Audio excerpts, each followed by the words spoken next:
देखिए सॉल्व कर रहे हैं, किसी का आंसर देखिए सॉल्यूशन में सबके कॉपी में जितना बातें बोले हैं बिल्कुल वही बात रिपीट करते हुए आगे वर्क करते हैं। बताइए ये लैडर कितने जगह कांटेक्ट में है? दो जगह कांटेक्ट में, यहाँ पर ये दिमाग में चला होगा बात। बताइए यहाँ पे फ्रिक्शन नहीं दिया है मतलब वो स्मूथ है, यहाँ फ्रिक्शन दिया मतलब फ्रिक्शन है। अच्छा यहाँ पर फ्रिक्शन नहीं है, फ्रिक्शन किस डायरेक्शन में लगता है? सरफेस के अलोंग, सरफेस के अलोंग। नॉर्मल फोर्स किधर लगता है? परपेंडिकुलर। ये भी दिमाग में चलना चाहिए, ये भी दिमाग में चलना चाहिए। तो ये नॉर्मल फोर्स कैसे लगेगा? तो देखिए ऐसे इधर आना चाहिए, इसका N1 नाम दे देते हैं। ये सबका डायरेक्शन गलत नहीं होना चाहिए, कोई गलती से ऐसा नॉर्मल फोर्स नहीं दिखाया ना ऐसे, इसका मतलब ये होगा कि बॉल अपनी तरफ खींच रहा है, अट्रैक्ट कर रहा है, ये पॉसिबल नहीं प्रैक्टिकली, वो धक्का दे सकता है। यहाँ पर नॉर्मल N2 होगा, ये भी सब क्वेश्चन आ रहा होगा, सब दिखाएंगे कॉपी में। अच्छा अगर यहाँ फ्रिक्शन नहीं होता तो ये लैडर किधर जाता? फ्रिक्शन नहीं होता तो किधर जाता? वो स्लिप करता, आगे जाता। तो आगे जाने को रोका कौन? फ्रिक्शन। किधर फोर्स लगा के? उसके अपोजिट, मतलब फ्रिक्शन फोर्स इधर लगेगा। कितना लगेगा बाद में देखा जाएगा, लेकिन डायरेक्शन देख रहे हैं फ्रिक्शन का। 3 फोर्स। अब वीडियो कंप्लीट हो गया। एमजी कौन बनेगा? हम एमजी भी तो लगेगा भाई। कहाँ लगता है एमजी? सेंटर ऑफ मास कहाँ होगा? बीच में, एमजी नीचे। सबके कॉपी में इतना तो एकदम बिल्कुल सही सही वाला होना चाहिए, क्लियर ना? कहीं से गलती नहीं होना चाहिए। अब एक पॉइंट मास, ट्रांसलेशनल स्टडी करने जा रहे हैं, ट्रांसलेशनल स्टडी। बताइए अगर पॉइंट मास के ऊपर फोर्स दिखाएंगे तो कितना कितना किधर किधर लगेगा?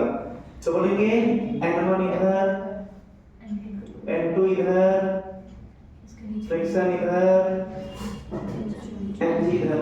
हाँ तो भाई कितने बच्चों का ऐसा ही बना था डायग्राम? बाकी लोग तो मतलब बहुत ही खतरनाक काम कर रहे हैं, मतलब पता नहीं क्या नाटक चल रहा है इसमें। इतना बोलने के बाद भी पता नहीं क्या दिमाग में चल रहा है, समझ नहीं आ रहा है। ऐसा थोड़ी ना होता है। बस वो ट्रांसलेशनल स्टडी हो गया इसका।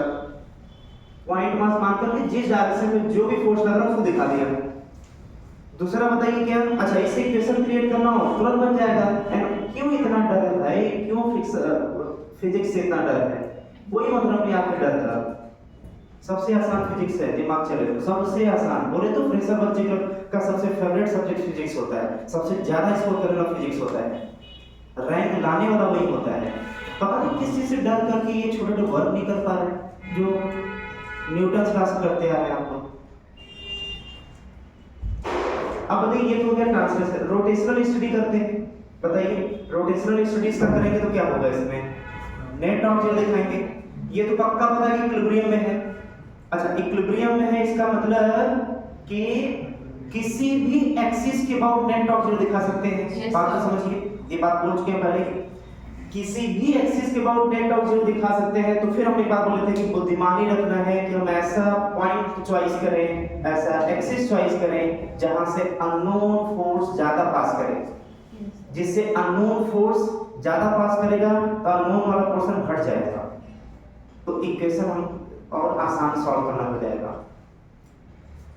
इसमें से कौन सा पॉइंट है जहां से ज्यादा अननोन फोर्स पास कर रहा है? बताइए यही, इसी से दो फोर्स पास कर रहे हैं एक ही पॉइंट से, तो वही एक्सिस मान लीजिए। इसको नाम दे दीजिए ए। तो रोटेशनल स्टडी में torque about a is equal to, तो torque about due to N2 और टॉर्क ड्यू टू फ्रिक्शन, ये दोनों जीरो क्योंकि उसी से पास करके प्लस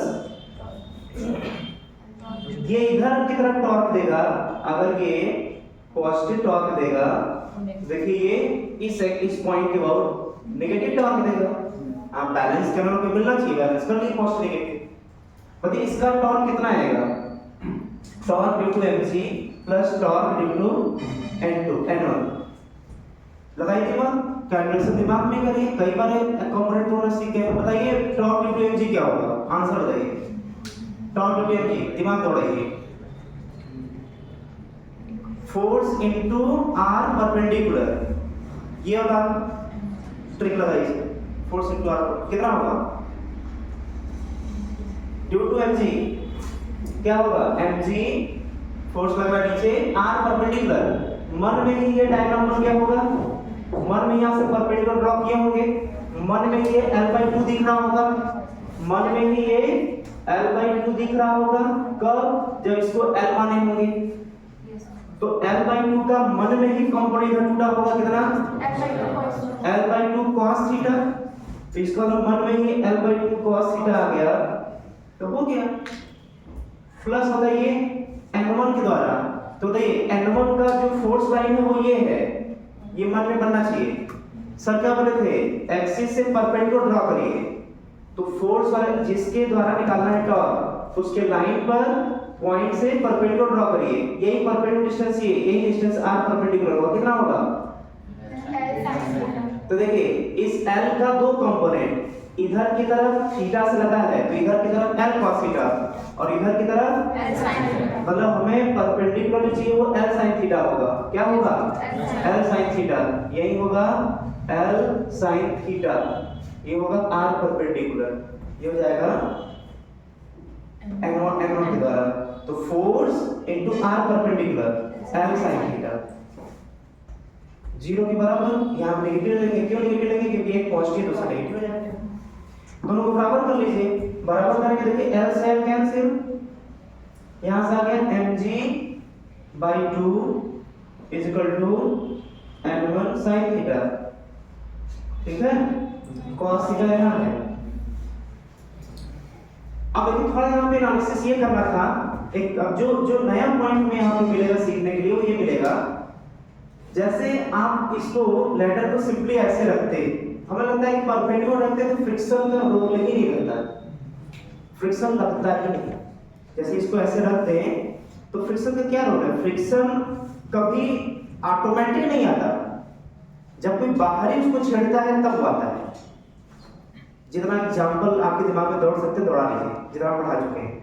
ऑटोमेटिक फ्रिक्शन नहीं होता, कब आता है, जब एक्सटर्नल फोर्स लगता है। क्लियर, जब परपेंडिकुलर होगा तो फ्रिक्शन आएगा नहीं, क्योंकि कोई बाहरी फोर्स। जैसे ही वो थोड़ा एंगल पर आया, अब इसका टेंडेंसी स्लिप करने का इधर हो गया, तो फ्रिक्शन काम नहीं है रोकना, रोकने के लिए लगा। तो बोल रहे कि अब जैसे ये जो है थोड़ा सा एंगल ऐसे ट्विस्ट करा दे, रिक्वायर्ड फ्रिक्शन उसको रोक लेगा। रिक्वायर्ड फ्रिक्शन ही तो बढ़ते बढ़ते बढ़ते मैक्सिमम फ्रिक्शन फोर्स तक जाता है, जिसमें मैक्सिमम फ्रिक्शन फोर्स होता है Vs into n। तो अभी उसको जरूरत नहीं है, हाँ, लेकिन करते करते करते एक बार इतना मिनिमम एंगल तक आ जाएगा कि अगर उससे अब इसको नीचे ऐसे इंक्लाइन करेंगे तो स्लिप कर जाएगा, तो वो उसका लिमिटिंग कंडीशन बन जाएगा थीटा का। तो थीटा क्या कर रहा है, घट रहा है बढ़ रहा है, घट रहा है ना, यहाँ पर देखिए थीटा घट रहा है, तो घटते घटते एक ऐसा मिनिमम थीटा आएगा जिस पर वो जस्ट स्वीप करने वाला होगा।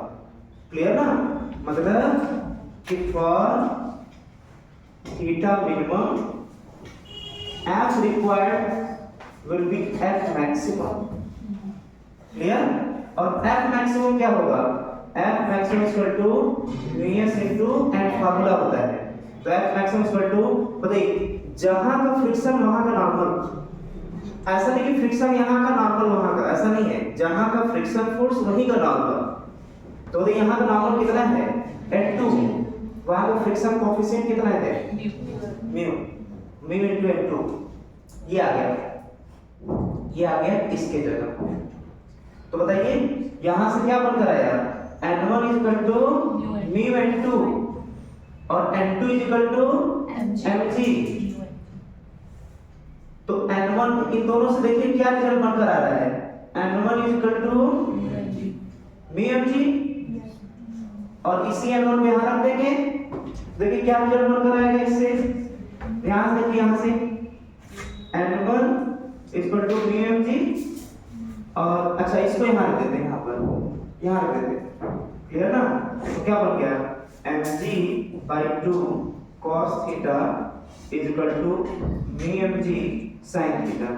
देखिए यहाँ से M G M G cancel, 1/2 mu is equal to tan theta.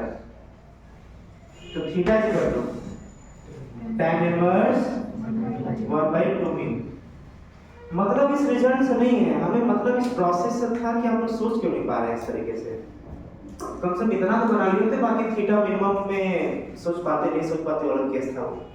चलिए इस नोट कर डाल करते हैं।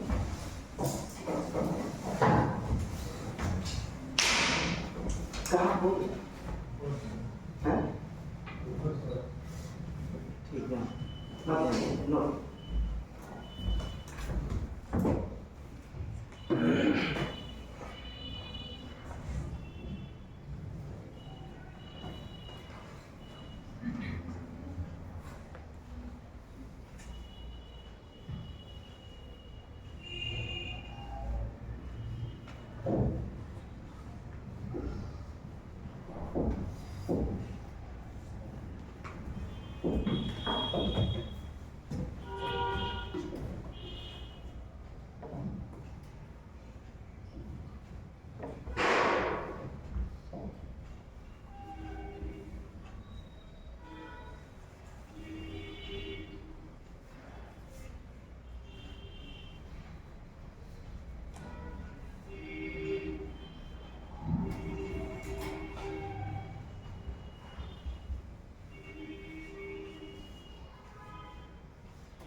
हो गया।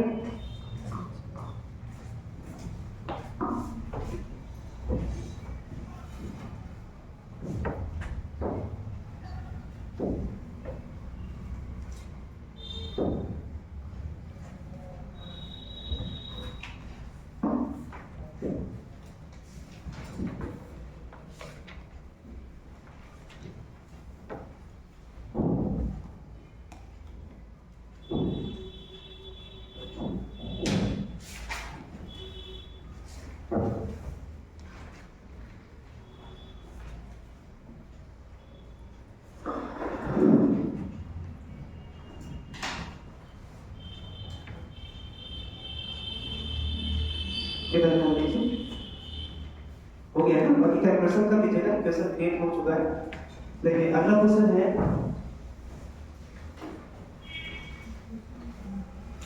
ये देखिए लेवर सिस्टम है।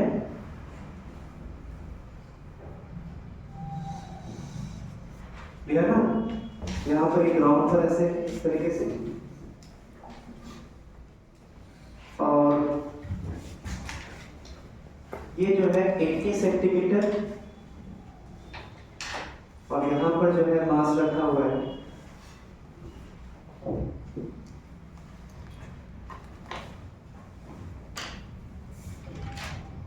एम, वही फाइंड करना है। और इधर जो है ये 20 सेंटीमीटर है, यहाँ पर मास रखा हुआ है 20 kg का।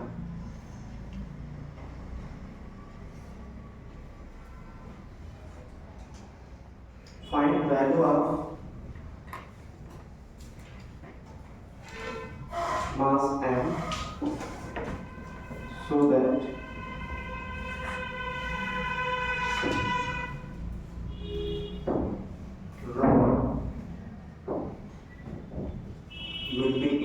सेंटर।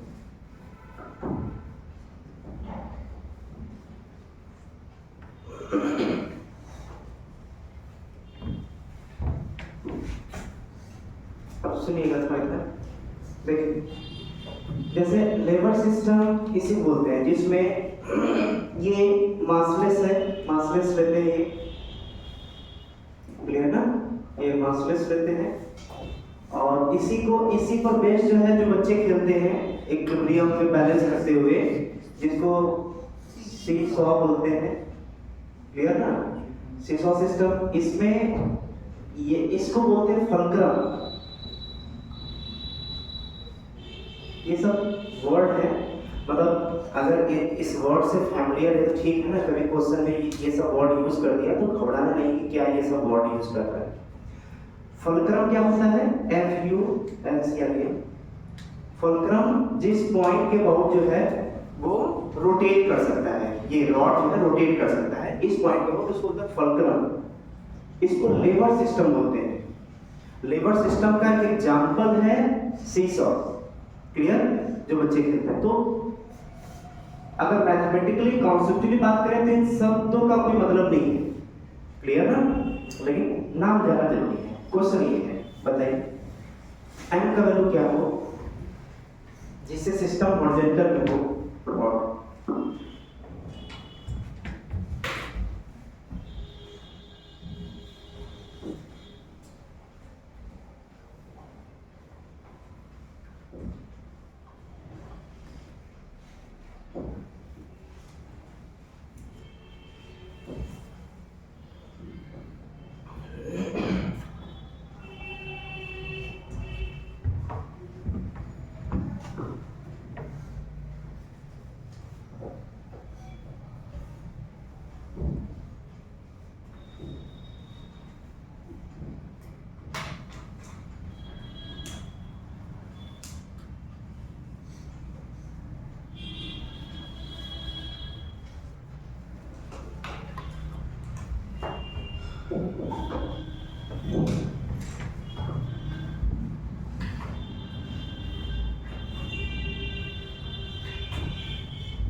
आ गया होगा, आ गया कितना है?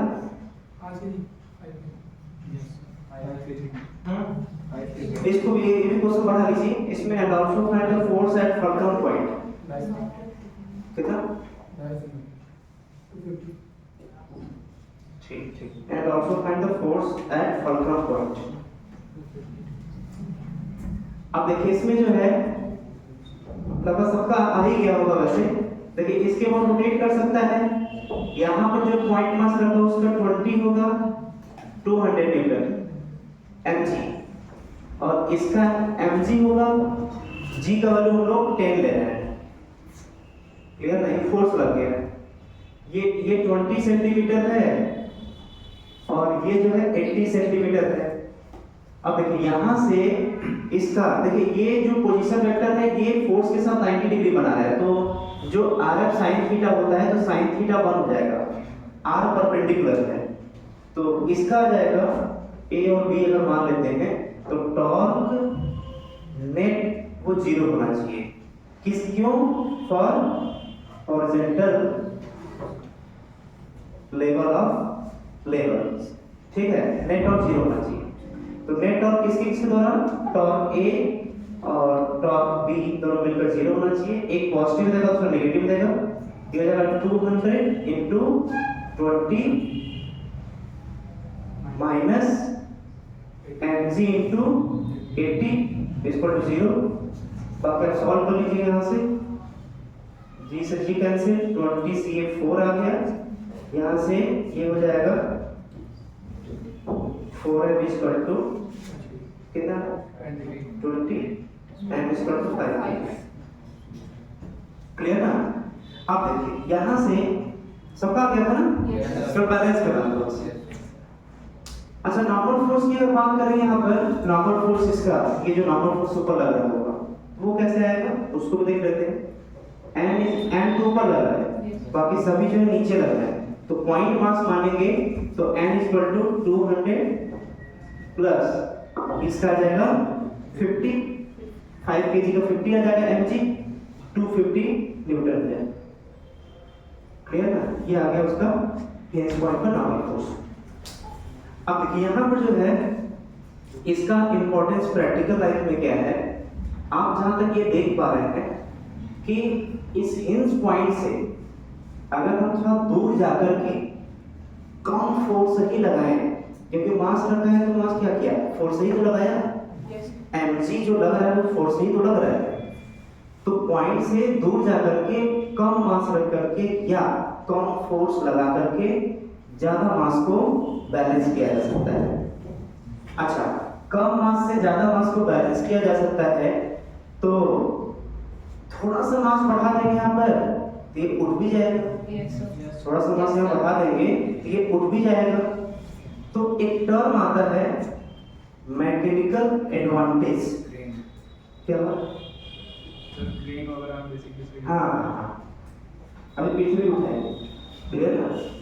तो एक टर्म आता है मैकेनिकल एडवांटेज, इसको नोट कर लीजिए, कर लीजिए, फिर इसको मैकेनिकल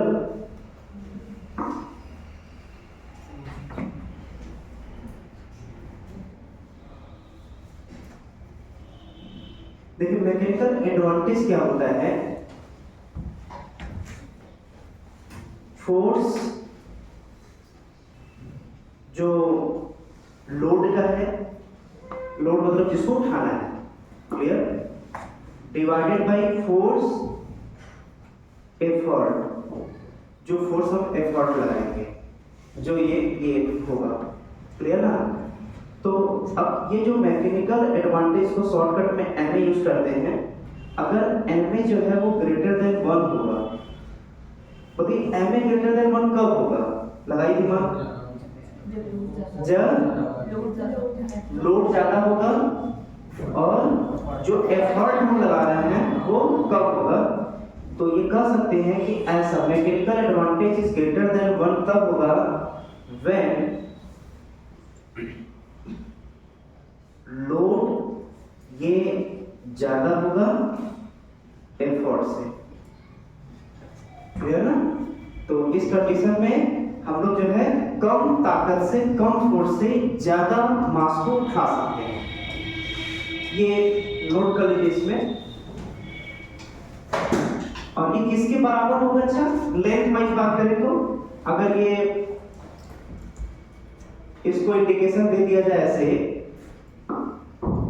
ध्यान दीजिएगा इसमें, जैसे ये जो है इसके बहुत है, अगर ये x1 है और ये x2 है, ये किसके बराबर हो जाएगा, F लोड डिवाइडेड बाई, इधर जो है लोड रखा हुआ है, इधर ये लोड है, इधर से हम लोग एफर्ट लगा है, इधर वाला फोर्स एफर्ट वाला रोल प्ले कर रहा है, तो इसका रेशियो x1 x2 के टर्म में क्या आएगा, लगाइए दिमाग, जल्दी बताइए क्या आएगा। जस्ट इस रेशियो को उल्टा आएगा, लोड वाला ऊपर फोर्स है तो उसके उल्टा वाला डिस्टेंस ऊपर होगा, क्योंकि क्रॉस मल्टीप्लाई जो है सेम हो रहा था ना। देखिए फोर्स इनटू उस साइड वाला डिस्टेंस, इसका फोर्स इनटू उस साइड वाला डिस्टेंस, तो जब ये दोनों मल्टीप्लाई थे तो रिवर्स जो है रेशियो में आ जाएगा। तो अगर लोड उस साइड है तो x2 ऊपर होगा और x1 नीचे, क्लियर ना। तो ये लिख सकते हैं हम तो मैकेनिकल एडवांटेज ये है, मतलब मैकेनिकल फायदा हम लोग को ये है कि कम ताकत लगा के ज्यादा जो है हम लोग भारी मास को उठा सकते हैं। अब इसको सुबह उठ करके याद रट्टा नहीं पाना, मैकेनिकल एडवांटेज का फॉर्मूला ये होता है, कुछ क्यों इसको फॉर्मूला जैसा याद करेंगे, बेसिक से पता चली हो जाए।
हो गया।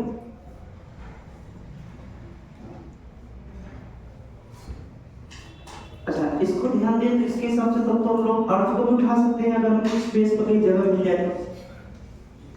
अगर स्पेस में कहीं जाकर के बहुत दूर हमें अगर कहीं जगह मिल जाए तो अपने बगल में 2-3 मीटर आगे जाकर के फुलक्रम लगा देंगे और वहां से नॉर्मल ताकत से हम पृथ्वी को भी उठा सकते हैं।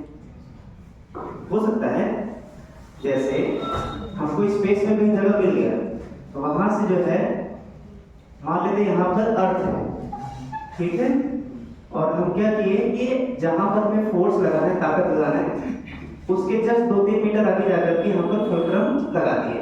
क्लियर? उल्टा लिए क्या? Yes sir. भाई साहब ये जो है यहाँ पर क्लियर ना। तो कहने का मतलब ये है कि इतना ज्यादा ये डिस्टेंस हो जाए कि ये जो डिस्टेंस है इसके रेशियो में यहाँ पर ताकत लगा दें, ये उड़ जाएगा। और ये डिस्टेंस इस मास के जो न्यूमेरिकल वैल्यू है उसके ऑर्डर में ले लें, डिस्टेंस मास के ऑर्डर में ले लें, बस यूनिट बदलेगा। जैसे ये एक एग्जांपल के तौर पर 10⁵ kg का मास है, तो इसी के ऑर्डर का 10⁵ के ऑर्डर का मीटर लेंगे, डिस्टेंस ले लेंगे, इक्वल नहीं लेंगे, मतलब अप्रॉक्सीमेट, तो बैलेंस हो जाएगा। फिर बैलेंस ही तो करना है। अगला क्वेश्चन है, लिखिए, if body is in rotational equilibrium, if body is in rotational equilibrium, then find value of x, find value of x.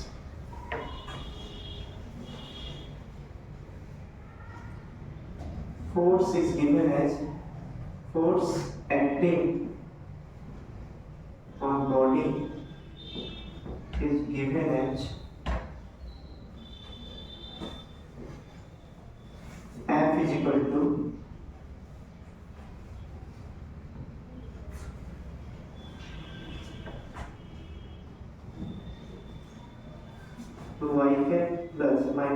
50 J cap plus 5 के cap Newton and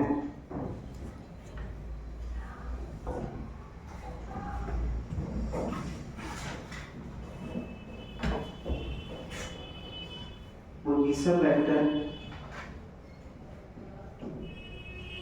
R is equal to -4 I cap plus x j cap -10 k cap.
Six आ रहा है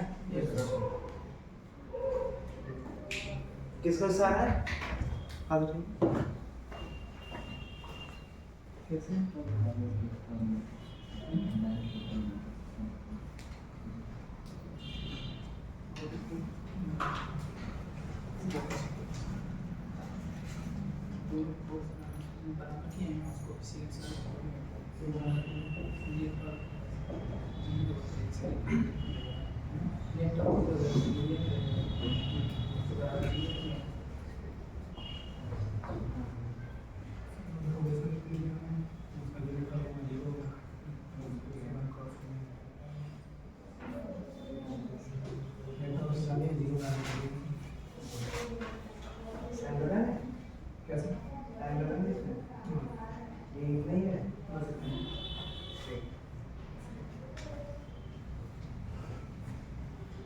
net of zero के लिए rotational equilibrium की पहचान क्या है? Net of zero.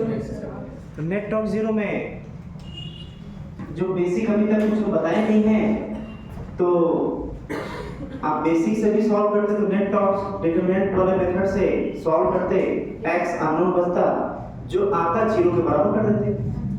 जैसे इसका जो है तरीका ये था कि हमें ये जीरो करना मतलब टॉर्क ये जीरो करना क्योंकि रोटेशनल इक्विलिब्रियम पहचानना है नेट टॉर्क जीरो होना चाहिए।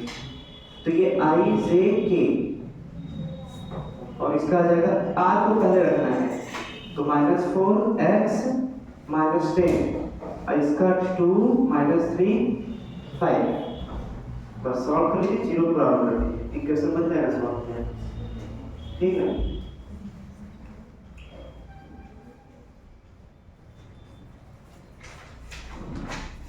सबके दिमाग में प्रोसेस था ना कि कुछ अलग था ये है ना। अब इसका शॉर्टकट क्या है जैसे इसमें दो वेक्टर a वेक्टर मान लेते हैं ax i cap plus ay j cap plus az k cap और b equal to bx i cap plus by j cap plus bz k cap. दो वेक्टर का क्रॉस प्रोडक्ट जीरो हो सकता है। सोचिए दो वेक्टर का क्रॉस प्रोडक्ट दोनों का वैल्यू सही से मतलब कुछ ना कुछ है r जीरो नहीं है f जीरो नहीं है बस theta r f sin theta zero होना चाहिए मतलब sin थीटा जीरो होना चाहिए क्योंकि बाकी तो जीरो है नहीं तो थीटा क्या होना चाहिए थीटा दोनों वेक्टर लाइन दोनों वेक्टर लाइन के बीच का एंगल 0 कब होगा? जब दोनों वेक्टर क्या होंगे? अब दो वेक्टर पैरेलल होने का पहचान क्या होता है कि उसका i का कोएफिशिएंट, j का कोएफिशिएंट और k का कोएफिशिएंट का रेशियो, मतलब ax bx के बराबर होना चाहिए a by b और az dz। किसके लिए? when a vector is parallel to b vector। अगर ये होगा तो ये कंडीशन फुलफिल करेगा। तो देखिए कौन सा वैल्यू यहाँ पे मल्टीप्लाई करने की आ जाए? 2 में क्या मल्टीप्लाई करेंगे? -4 आ जाए, -2। पक्का इसे -2 से मल्टीप्लाई करिए तो -10 आएगा। इसमें तो -2 से मल्टीप्लाई करेंगे तो -2 से मल्टीप्लाई कितना आएगा? क्योंकि सबका रेशियो क्या होना है? ये उसका शॉर्टकट प्रॉब्लम है। इसमें आपको हो सकता है हाथ पैर का यूज करना पड़े, दिमाग से काम चल जाएगा। क्लियर ना? नीट में आ भी चुका है।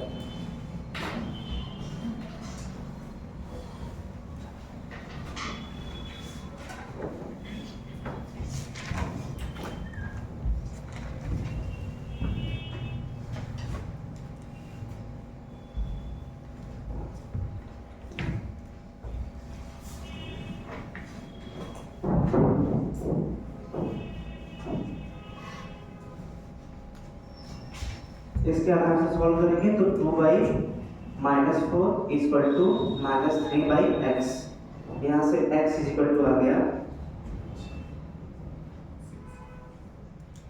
-6 प्लस 6।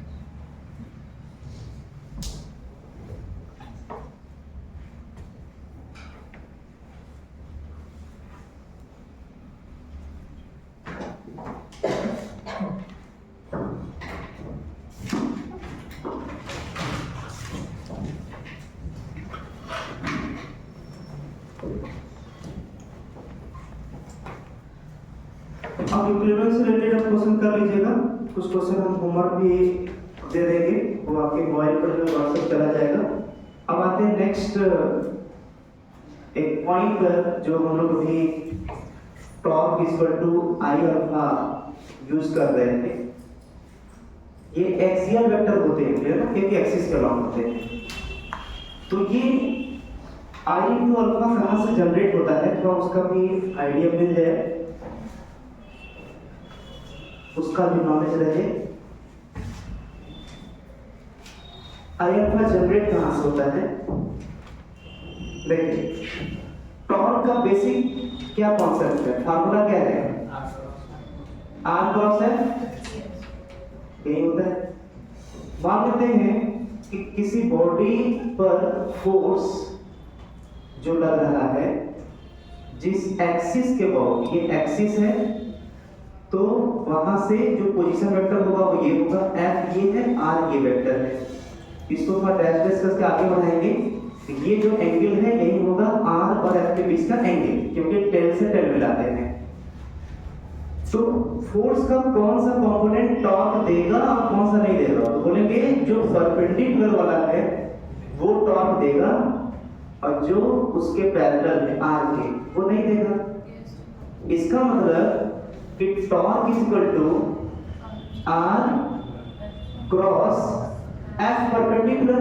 अच्छा, परपेंडिकुलर वर्ड यूज करते हैं, यहां से क्रॉस ही हट जाएगा अगर मॉड वैल्यू की बात करें तो, क्योंकि क्रॉस हटता है तो साइन आता है, साइन थीटा।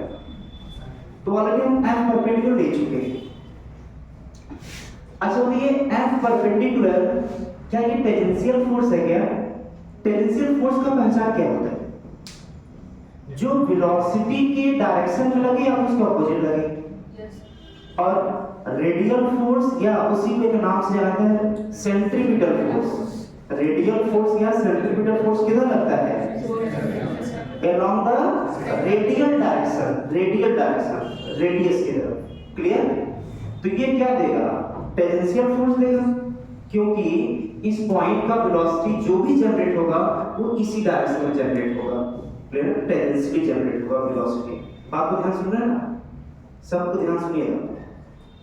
तो इसका मतलब कि ये टेंजेंशियल फोर्स है, और टेंजेंशियल फोर्स क्या देता है? m में में ma में a क्या होता है? Ft tensile force equal to mass into यहाँ पे एक्सप्रेशन कौन सा लिखते हैं?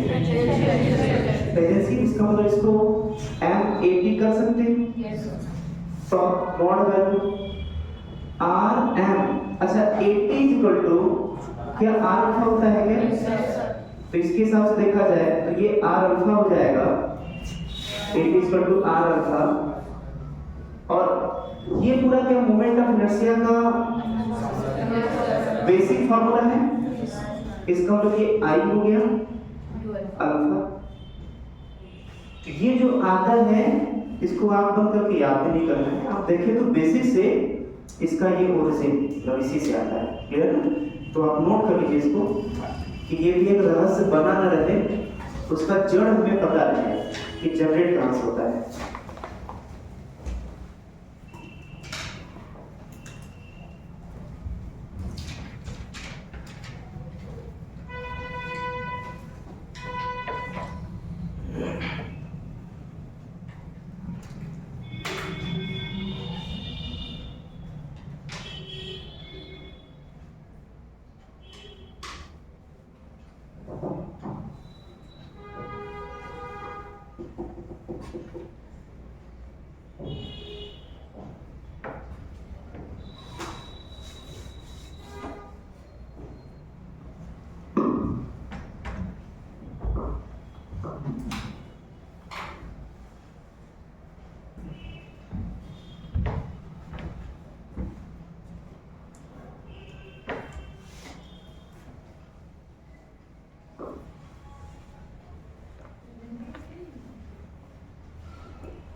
आगे बढ़ जाए।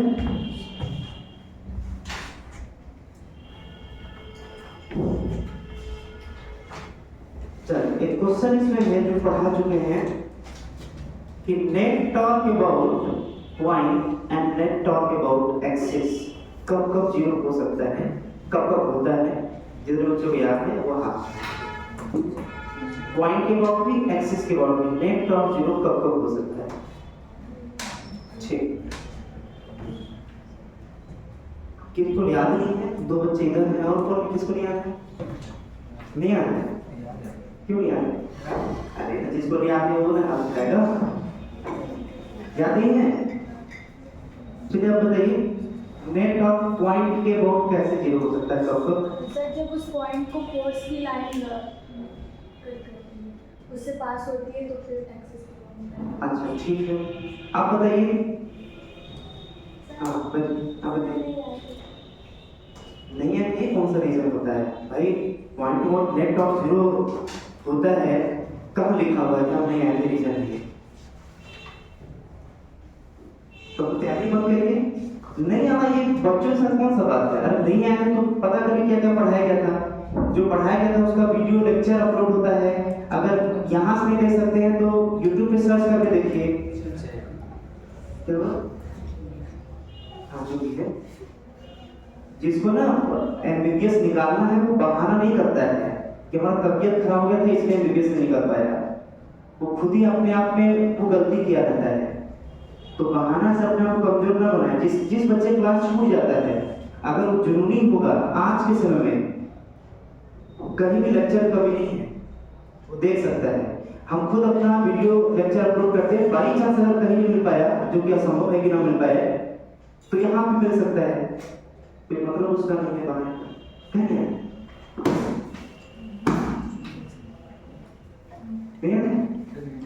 अच्छा एक्सिस नोट लीजिए। पढ़ते पढ़ते मर जाना है तभी तो समस्या होगा। जब फोर्स परपेंडिकुलर होगा एक्सिस नोट सर, अगर लाइन जब फोर्स लाइन होता है तो कट कर तो हो जाएगा। दोबारा बोलिए, सही से बोलिए। फोर्स का लाइन अगर उस लाइन को कट करें, किस लाइन को? उस लाइन मतलब एक्सिस। हाँ ऐसे बोलिए, उसको बहुत बेहोश जाएंगे। उस लाइन कौन सा लाइन? वो यूट्यूब पे सर्च कर गूगल पे उस लाइन, व्हाट इज यूज उस लाइन। तभी तो फिजिक्स कमजोर है ना। उस लाइन यही तो कमजोर बनाता बच्चे को। क्लियर कट होना चाहिए एक एक वर्ड बताइए। जब फोर्स का लाइन एक्सिस की लाइन को कट करे, एक्सिस पॉइंट को कट करे तो फिर प्रॉब्लम होगी। एक्सिस तो पॉइंट एक्सिस लाइन और दूसरा फोर्स लाइन की परपेंडिकुलर है। अगर आर के पैरेलल हो जाए, पैरेलल आर क्या है? फोर्स से जिस डायरेक्शन में फोर्स लग रहा है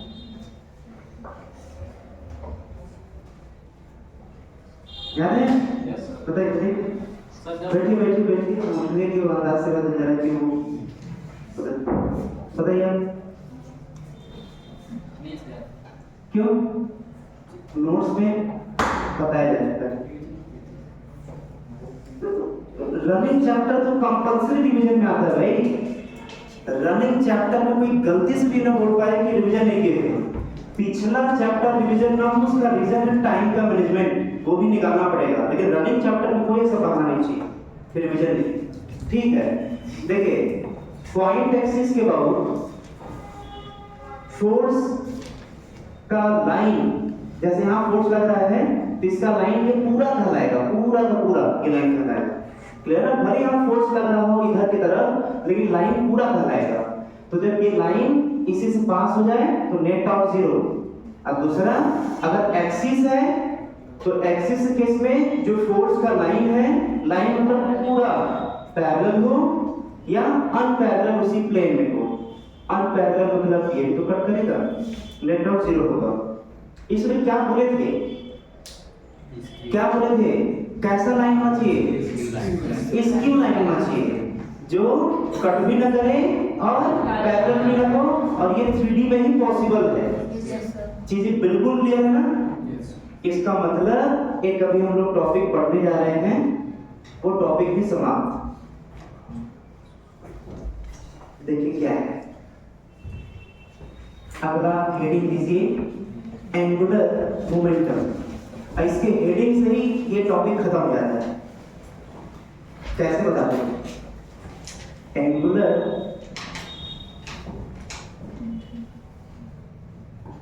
मोमेंटम, इसको ज्यादातर, कसम तो नहीं है, ज्यादातर एल से डिनोट करते थे। कोई वाई से कर दिया तो कसम नहीं खाना है, गलत है। ये किसका एनालॉग है? It is the analog of linear momentum. Linear momentum क्या होता है? p से ज्यादातर डिनोट करते हैं m into v, यही होता है। Yes sir.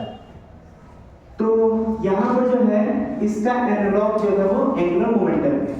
अच्छा, इसी को हम लोग एक और नाम से जान सकते हैं, पर इसका फार्मूला बता देते हैं तो दूसरा नाम बनाने में आसान हो जाएगा, बोलने में आसान हो जाएगा आप लोग को।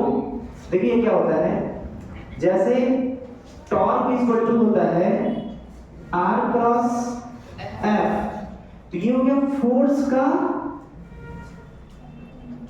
मोमेंट, राइट, फोर्स का मोमेंट। तो वैसे लीनियर मोमेंटम का मोमेंट, फोर्स था तो फोर्स का मोमेंट, और लीनियर मोमेंटम है तो लीनियर मोमेंटम का मोमेंट, उसी को बोलते हैं एंगुलर मोमेंट। मतलब यहाँ पर फार्मूला क्या बनने वाला है? L equal to R cross P। जैसे टॉर्क वैसे ये अंतर किस चीज का है? नाम का और इंडिकेशन का। लेकिन चेहरे में दोनों प्रोसेस और कॉन्सेप्ट में, दोनों में कोई फर्क नहीं।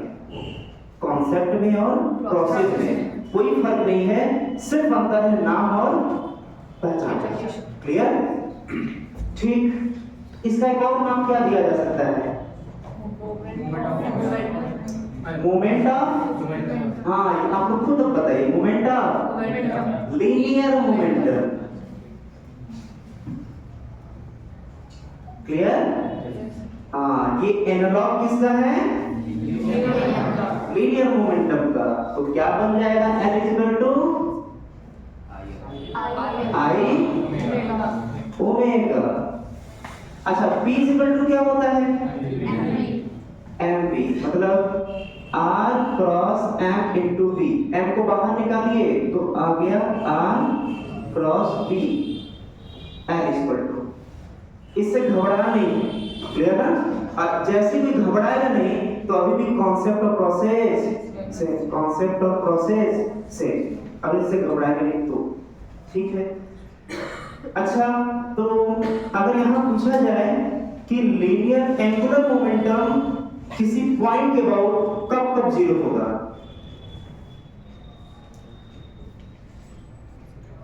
घबरा गए ना? बताइए, एंगुलर मोमेंटम किसी पॉइंट के अबाउट कब जीरो होगा?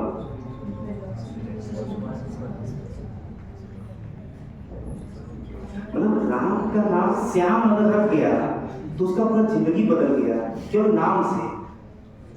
भाई राम का नाम श्याम हो गया तो राम कहाँ रहता था, कितना पढ़ाई किया, क्या किया, किससे पिटाया, बदमाशी किया, तो बात तो वही बोलेंगे ना। सिर्फ राम की जगह हम क्या रख दिए, अब श्याम रख करके बोले ये कहाँ का रहने वाला है, भूल गए कि जौनपुर का रहने वाला है। बस यही बात यहाँ भी है। बताइए क्या बोलेंगे? हाँ, किसी पॉइंट के अबाउट एंगुलर मोमेंटम तब जीरो होगा जब वेलोसिटी वेक्टर उस पॉइंट से पास करेगा। जब फोर्स का लाइन उस पॉइंट से पास कर रहा था तो टॉर्क जीरो था, तो जब वेलोसिटी का लाइन उस पॉइंट से पास करेगा तो उस पॉइंट के अबाउट एंगुलर मोमेंटम जीरो होगा। कोई दिमाग में दर्द नहीं आ रहा है ना? पता है किसी एक्सिस के अबाउट एंगुलर मोमेंटम कब जीरो होगा? बोलिए, किसी एक्सिस के अबाउट एंगुलर मोमेंटम कब जीरो होगा? जब वेलोसिटी का लाइन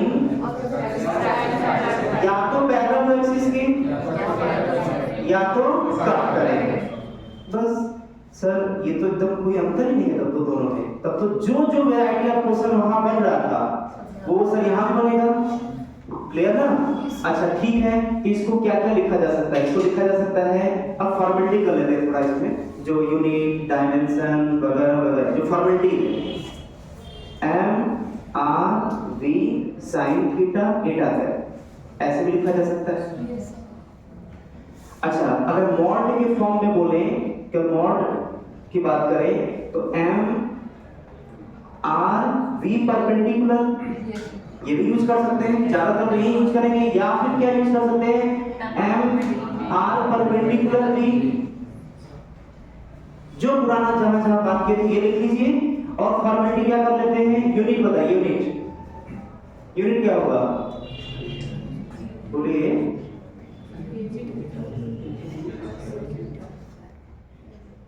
जी मीटर स्क्वायर पर सेकेंड, आई ओमेगा। ओमेगा का यूनिट क्या होता है, मीटर पर सेकेंड। ओमेगा का यूनिट क्या होता है, हाँ 1/सेकेंड होता है, मीटर पर सेकेंड होता है। ओमेगा का बोल रहे भाई, एंगुलर वेलोसिटी का नहीं, क्लियर ना? तो ये देखो 1/सेकेंड डायमेंशनली बोलना है। रेडियन वाला टर्म वो आप जो रेडियन होता है वो हम लोग का फंडामेंटल यूनिट 7 होते हैं, 7 में से वो नहीं यूनिट है जो रेडियन होता है। क्लियर ना? तो ये जो है ये हो जाएगा। और इसका डायमेंशन क्या बोलेंगे, डायमेंशन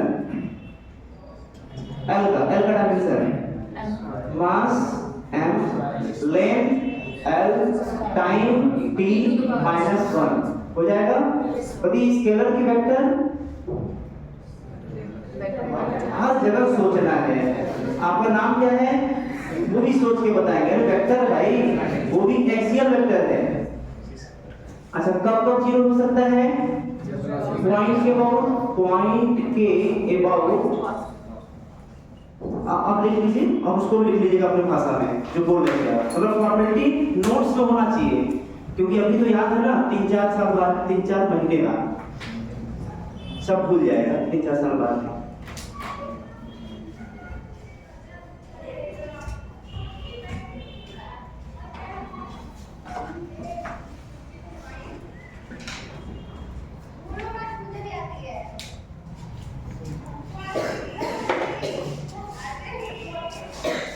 फास्ट नोट करिएगा, फास्ट।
यहाँ पर हो गया ना?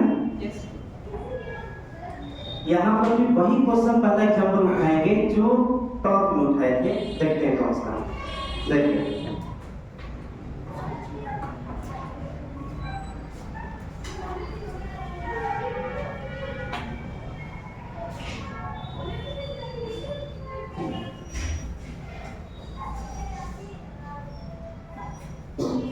ये वर्टिकल प्लेन है।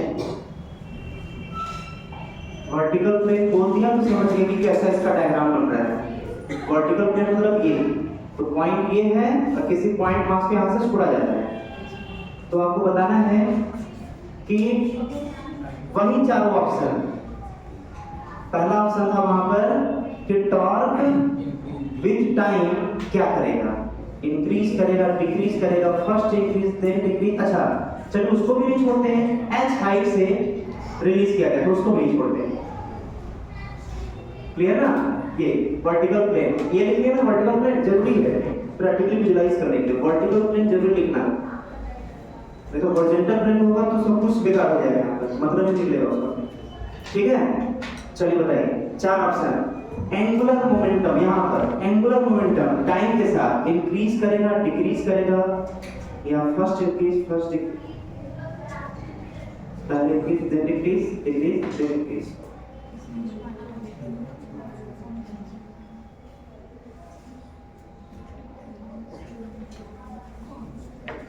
पहले सोच लीजिए, दिखा देंगे लिखने में बहुत पसंद क्वेश्चन मत रहिए, दिखा देंगे क्वेश्चन क्या है।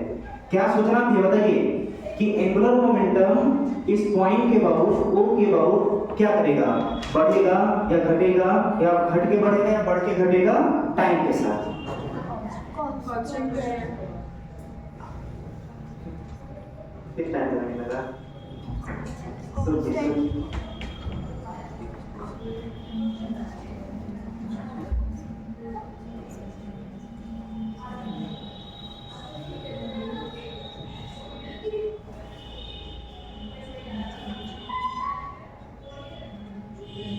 पहला ऑप्शन डिक्रीज करेगा, हाँ तो कितने बच्चे बोल रहे हैं। दूसरा ऑप्शन इंक्रीज करेगा, कितने बच्चे बोल रहे हैं। तीसरा ऑप्शन पहले इंक्रीज करके तब डिक्रीज करेगा। चौथा ऑप्शन पहले डिक्रीज करके फिर इंक्रीज करेगा। कुछ बच्चे खतरनाक सोचते हैं, ऐसे सोचते हैं पहले इसके नजदीक आ रहा है, डिक्रीज करेगा। दुनिया में क्या पूछा गया सब कुछ छोड़ देते हैं, बिल्कुल सन्यासी हो जाते हैं कि और वो जो देखते हैं वहीं से बोलते हैं अभी देखिए इसके नजदीक आ रहा है, डिक्रीज किया, अब दूर जा रहा है, इंक्रीज किया, बोल दो। अच्छा एक बच्चे का एक जना हाथ उठा है, बाकी बच्चों का हाथ ही नहीं काम कर रहा है, वो प्रयास कर रहे हैं कि इंक्रीज करेगा। अच्छा टॉर्क क्या था, आंसर क्या था? कांस्टेंट था, क्योंकि mc बदलेगा नहीं और उनके बीच का डिस्टेंस जैसे mg और उनके बीच का डिस्टेंस बदलेगा नहीं, तो mg भी कांस्टेंट, डिस्टेंस भी कांस्टेंट, तो टॉर्क कांस्टेंट। कितने बच्चों को इंक्रीज करेगा एंगुलर मोमेंटम, हाँ बताइए। रीजन हमें चाहिए, बताइए ऐसे से क्या होगा। हाँ, इधर कौन कौन उठा रहा है, बहुत बढ़िया। और कोई, हाँ बताइए, आप बताइए क्या नाम है आपका। अच्छा आप लोग डिस्कशन नहीं किए थे ना, बहुत बढ़िया। देखिए यहाँ पर अगर यहाँ से रिलीज करते हैं तो ये टाइम टू टाइम वेलोसिटी क्या होता जाएगा। अच्छा फार्मूला क्या होगा, m r परपेंडिकुलर v या m v perpendicular r। Clear, हमें लगता है यही लगना चाहिए, लगना चाहिए नहीं लग रहा है। m दिया है, v परपेंडिकुलर r परपेंडिकुलर क्या होगा, ये तो फिक्स है, वेलोसिटी का लाइन जब भी होगा इसी लाइन में होगा। क्लियर ना, तो ये परपेंडिकुलर हो गया l, वेलोसिटी स्टार्टिंग में क्या होगा जीरो, तब बोलते हैं t = 0 find angular velocity, angular momentum zero होता, स्टार्टिंग वेलोसिटी था तो एंगुलर मोमेंटम जीरो होता। लेकिन टाइम टू टाइम की बात कर रहे हैं तो gt यही वेलोसिटी है और टाइम को रुक नहीं सकता, जैसे बढ़ेगा तो सब बढ़ेंगे, एक बढ़ेगा तो सब बढ़ेगा, तो l इंक्रीज विथ टाइम। लिख लीजिए।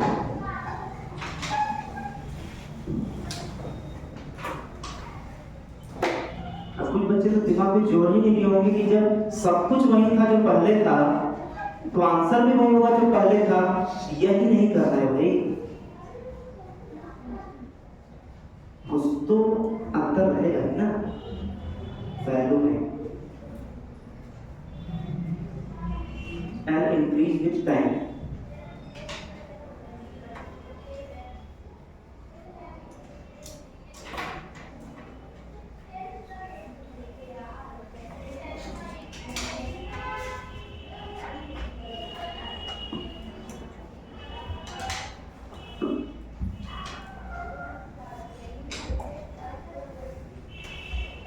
देखिए अब इसको जो है रिलेट कराने के चक्कर में हम इससे नहीं बोल पाए, अब लिखवा देते हैं। बेसिक फॉर्मूला क्या था एंगुलर मोमेंटम का? F is equal to r plus p। अब देखिए इस जहां पे फॉर्मूला लिखे हैं देख लीजिए, ये फॉर्मूला एप्लीकेबल होता है फॉर पॉइंट मास। लिख सकते हैं कि ये किसका फॉर्मूला है? बेसिक फॉर्मूला पॉइंट मास का। It is applicable for point mass.